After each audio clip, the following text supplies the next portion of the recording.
Hi everyone, Tasha here from Start a School Crochet. Today we're going to work through the Ice Crystals Beanie Brim pattern. The brim is a little bit, it's not that hard, but it's a little different from what traditional brims look like. So it curls up a little bit. You'll notice that while you're working the pattern.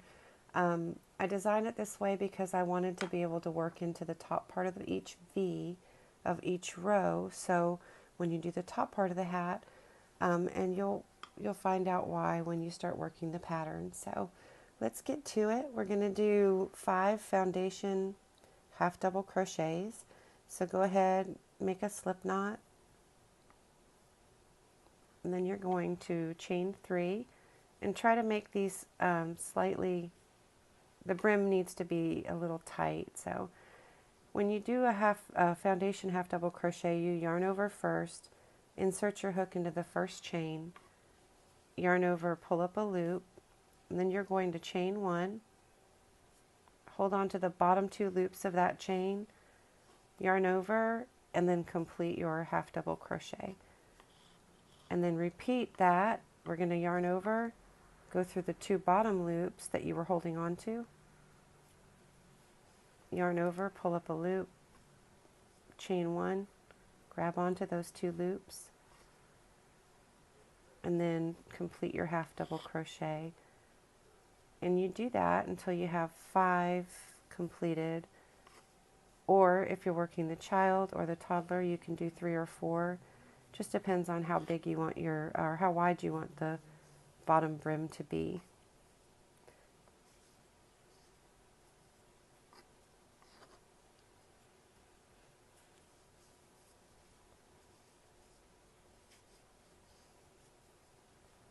Okay, so there I've done 5, and first one, I'm just going to tighten that up a little bit. So I got 1, 2, 3, 4, 5. So the second row for this pattern, you're going to chain 1 or 2. In the pattern I called for 2. I like it both ways. I've worked it up both ways, so it's just your preference. So when you do row 2, we're going to work into this front camel hump of the half double crochet. So I'm going to yarn over, I'm going to kind of grab it with my fingers and work into it. Make sure you tug on your stitches, on your chains and your stitches, because the brim needs to be worked just a little tight. So you're going to work into the front hump of each stitch until you have 4 stitches, or if you're working the smaller ones, 2 or 3. And so here's where it gets a little confusing for the pattern. I tried to write it as best I could, but I want to keep the V going here, the V pattern. So what I did was, instead of working into just the back hump here, I'm actually working into the bottom of the stitch. So I'm going to yarn over, kind of pull that bottom part up onto your hook, and then work into that last loop. And you'll see that it still maintains the V on the front. And then just yarn over and complete your half double crochet like normal and keep it tight. So I'm going to chain 1 again for this one. And then what we do here, since we want to keep all the V's in the front, we're going to work into the back loop. This is the camel hump. This is the front loop, and that's the back loop. So we're going to do 5 of those, or 4 of those, sorry. And remember to keep your tension tight. You just want to match the brim gauge and you'll be fine for the sizing. And so when we come to the end of row 3, again, we want to keep that V in the front. So I'm going to go to the back, and there's going to be 2 loops back here. Just go back and go through those 2 loops like that. I really didn't know how to word them in the pattern, so it's best if you have a video.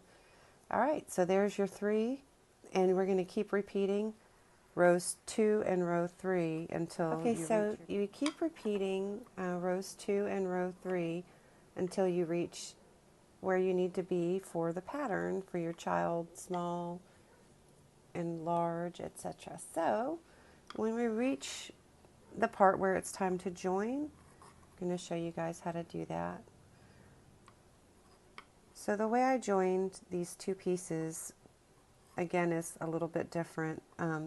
So here we're at the end, and say this is 24 rows that I've done. And we're going to bring the right sides together. Let me zoom out. We're going to bring the right sides together. And this is a little odd right here, but I'll show you as best I can. So we're going to go into the back loop here.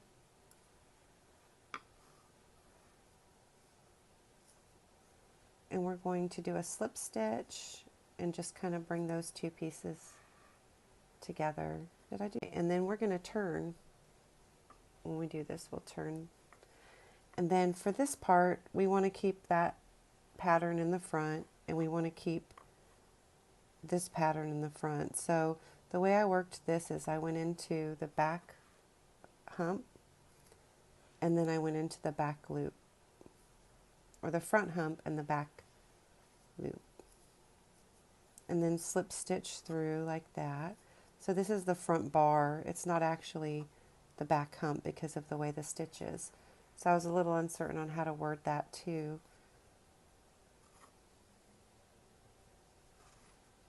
Let's see, right here, and then into the back.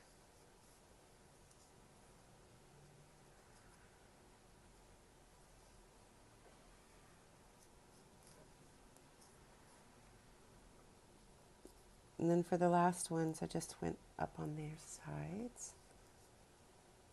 All right, there we go. And when you start actually working your pattern, you're just going to flip it inside out, and you'll see that there's an extra row of the knit stitch looking. Sorry about that getting cut off. So once we join, and then where is my join? There it is. Oops. Okay. So once we join and you start to work your pattern, you're going to work your knit stitches directly into the center of these V's. I'm going to get a little bit closer so you can see what I'm talking about. So the top of each row has the V right there. This one's a little hidden, but just pull it up and you can see it. It's right there. Okay, so that's what we're going to do, and that's where you do your knit stitch, and the entire pattern works like that, where you're doing your knit stitch into the center of the top of each of these rows. You have to go slightly diagonal for some of them. I don't have a lot of yarn left over. Just kind of hook it, pull it through. You got through one loop, just push it through the other side. And that's it. And you do that all around your entire brim until you reach your row 30th, or your last row. This one is just for the design aspect. I just wanted to keep it so that there wasn't a big gap right there. But when you do at the end of your knit stitch here, you're just going to do your first stitch into this one. So you're going to go straight over that. But it's okay. It all works out. Trust me. Alright guys, I hope you enjoyed this video. Give me a thumbs up, a like, give me a subscribe, all that jazz, and I hope you enjoy the free pattern. Take care. Happy crocheting.